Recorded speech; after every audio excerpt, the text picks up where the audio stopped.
नमस्ते, प्रणाम। हम मंजू वर्मा, जिला अम्बेडकर नगर, टांडा से स्वागत है मंजू लोकगीत 123 के चैनल पे। आज आप सबके बीच बहुत प्यारा एक बाझिन के ऊपर सोहर गीत लेके आ है। तो अगर एक ठि लड़कियाँ ना है तो गांव का घर का अपन परिवार यानी अपन पति सास ननद सबके वही एक ठि लड़कियाँ ताई इतना ताना मारत है कि कुछ कहा ना, और घर में इज्जत ना हो। तो जब वह एक ठि लड़कियाँ हो जात है तो वही से कितना मान सम्मान इज्जत हमेशा सबको मिलत रहा है। तो देखें बाझिन के ऊपर ये गीत बा। पहले तो ना लड़कियां बात कितना ताना मेहनत सुनत है, और जब लड़कियां हो जात है तो कैसे सब आदर करे लागत है। तो आप लोगों लास्ट तक हमारा गाना सुनिए। अच्छा लगी वीडियो शेयर करिए, लाइक करिए, कमेंट में बताइए गीत कैसन बा। ज़्यादा से ज़्यादा सपोर्ट करिए मंजू लोकगीत 123। सभी दर्शक का राम राम, जय सिया राम। हम नीलम धुरिया, टांडा जिला अम्बेडकर नगर से। तो हमें सुने।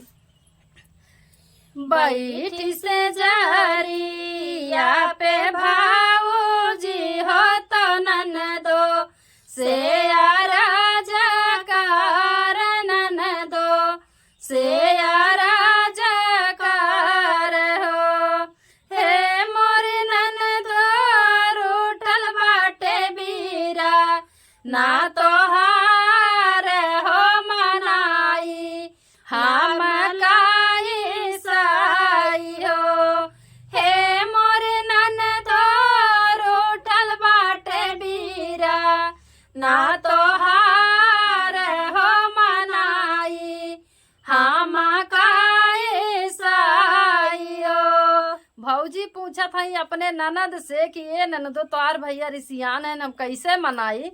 तो देखा भौजी ननद कैसे बतावत हई भौजी से मनावत हई।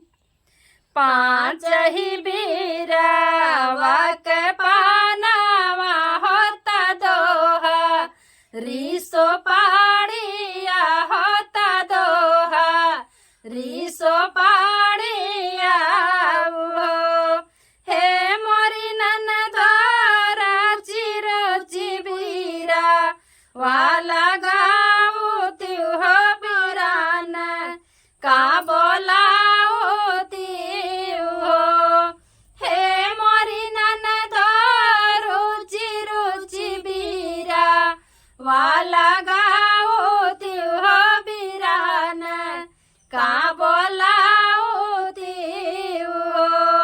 भौजी कहा था ननद से कि ये ननद पानी के बीरा लगा लिया, और उहे से देखाए तो क्यों अपने भैया तनी मनावा और बलावा जौन है। तो देखा आगे का करत ही। ये तनी बचाना सुनी नाना दी होता भौजी से राजकार, भौजी से राजकार हो। हे मोरी भौजी भैया तो बैठे काचे हारिया हो देखाता, डर लागे हो बोलावत, डर लगाइयो। हे मोरी भौजी भैया तो बैठे काचे हारिया हो देखाता, डर लागे हो बोलावत, डर लगाइयो। तुही मोरी नाना दो से नाना दो हो, तुही ना दुलाराए दिन हो, तुही ना दुलाराए तीन हो।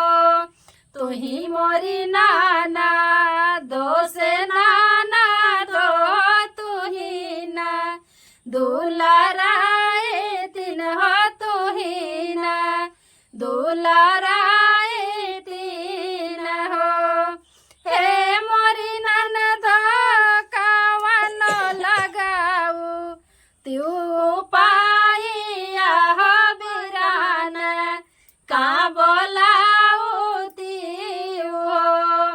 हे मोरी ननदो कावन लगाव त्यू पाइया हो बिरान का बोलाऊ त्यू हो। तो देखा भौजी कहा था अपने ननद से कि ये ननद भाई तू ही कौनो उपाय लगाए के बलावा, हमरे तो बहुत डर लागत बा। अब कैसे बलावत ही तनी देखा।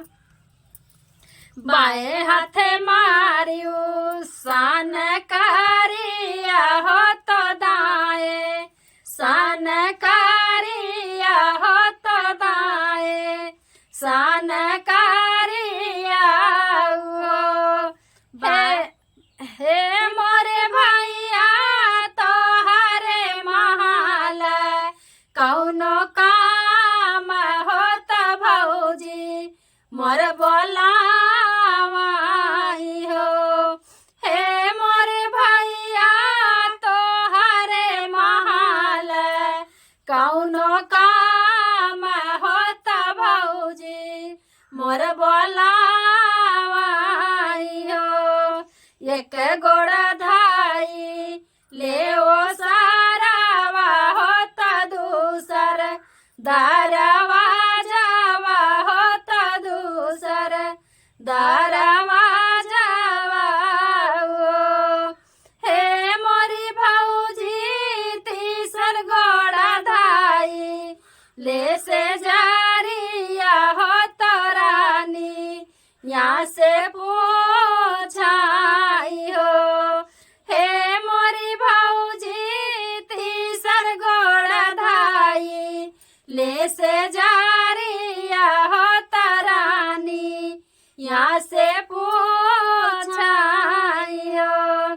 देखी से जरिया बैठी रानिया हो तमाना वा मालिना भाई माना वा मालिना भाई हो।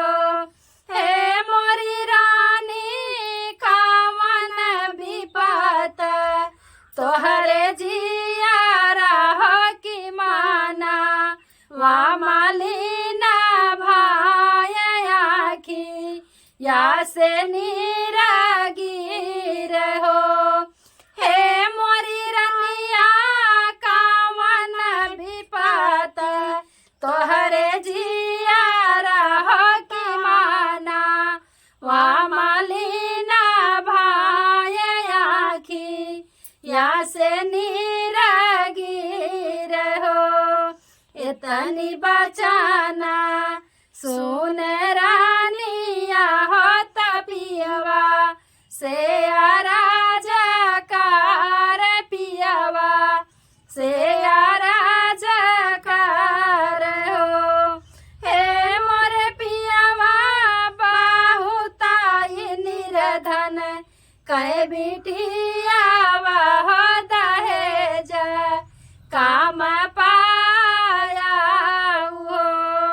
हे मोरे पियावा बाहुताई निर्धन कह बिटियावा हो दहेज काम पाया हो। देखा कचहरी से बुलाए ले थी तो बेचारो रिसियान बैठी रहा थी। जब सैया जी आवत हैं तो जात हैं लगे पूछत हैं कि तोहरे कवन दुख विपत पड़ी बा, काहे तू मन गिराए उदास बैठी हो। तो भैया उनके लड़के ना रहा थी तो यही नाते सब ताना मेहना मारत रहा था, तो वही नाते वो बेचारो उदास रहा थी। तो देखा वो बतावत हैं पूछत हैं कि काहे का तू इतना मन तोहार उदास बा। तो बतावत बाटी कि बतावा हम निर्धन के बिटिया है कि दहेज तू कम पाए है, काहे ना हमसे मिलजुल के रहते बोलते चलते। तो देखा काव कहत हैं सैया जी अपने रनिया से। नाही धन निर्धन कै बिटिया हो दहेज काम पाय हो दहेज काम पाया हो। नहीं रना निर्धन कै बिटिया हो दहेज काम पाया हो दहेज काम पाया हो।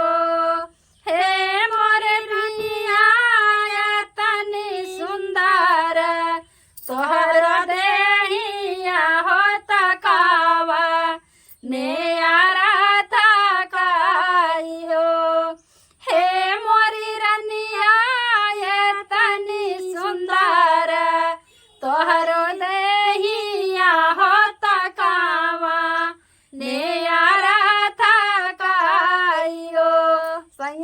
कहा हैं अपने रानी से कि दहेज और धन दौलत तो हम बहुत पाए ही, बहुत सुंदर तू बाटू, लेकिन इतना निक सुंदर दे, लम्बी चौड़ी हर एक चीज़ खूबी तो खूब बा, लेकिन ई कौने अर्थ के अगर एक ही लड़कियां ना अब तोहरे तो कुल बेकार बा। तो देखा भैया सुगर अपने समय पे होथिन तो सुगरियो निक लागत हिन, मनई मनई का कहत है। तो ऐसे जब उनके देश के लड़कियां रहत हिन आगे पीछे चलत हिन कितना निक लागत है। तो देखा राजा के थक दाज देत हैं अपने रानी के लगावत हैं। जतिया कनी सुगारिया हो देखात निकाला गए हो देखात घीना लगाइयो। जतिया कनी सुगारिया हो देखात घीना गए हो देखात घीना लगाइयो। हे मोरी रनिया आगे पीछे चला थे छायो नावा हो गजब निकाला गए हो देखाता निकाला गाइयो। हे मोरी रनिया आगे पीछे चला थे छायो नावा हो देखाता निकाला गए हो गजब निकाला गाइयो। सैया जी कहा थे न अपने रानी से कि देखा सुगर होथिन जात के बहुत घिन लागत है और जात को तो नहीं चाहिए है, लेकिन इतना लड़कियां बच्चा लड़के जहाँ भी रहा थी चलत थी तो बहुत नीक लागत, लेकिन तोहार इतनी सुंदर देह कौने अर्थ के बाद। तो रानी का ताना जौन है मारब लगी जात है वो कैसे लागत है देखा। इतनी बचाना सुनी रानिया हो तबीला खी बिला खीरो बिला खी बिला खीरो हो। हे मोरी रनिया या जुरी में ली तिला चाउरा हो तसुरा जुमाना हो। हे मोरी रनिया या जुरी में ली तिला चाउरा हो तसुरा जुमाना सासु ननद मरती तानावा हो तहासी साहिले इत हो तहासी साहिले इत हो। सास ननद मरती तानावा हो तहासी साहिले इत हो तहासी साहिले इत हो। हे मोरी बहिनी पियावा कमा रालतानावा हो बहुत दुख लगाइयो। हे मोरी बहिनी पियावा कमा रालतानावा हो बहुत निकला गाइयो। भैया जवान है देखा, जवान चामे जीप चला गला में निकला गए कह दिए दुख लागे धरिप निकला गए। तो गाँव गाँव जीभिया दूसरी ओर चली जात है। तो बताओ ताना मारे थे वो कहा थे अगर दूसर के सास न ताना मारे तो हम सबका सही ले, लेकिन जब हमारे परिवार हो कि हमारे पति हो कि हमें ताना मारे तो हम कैसे सही में बहुत तकलीफ दुख भय।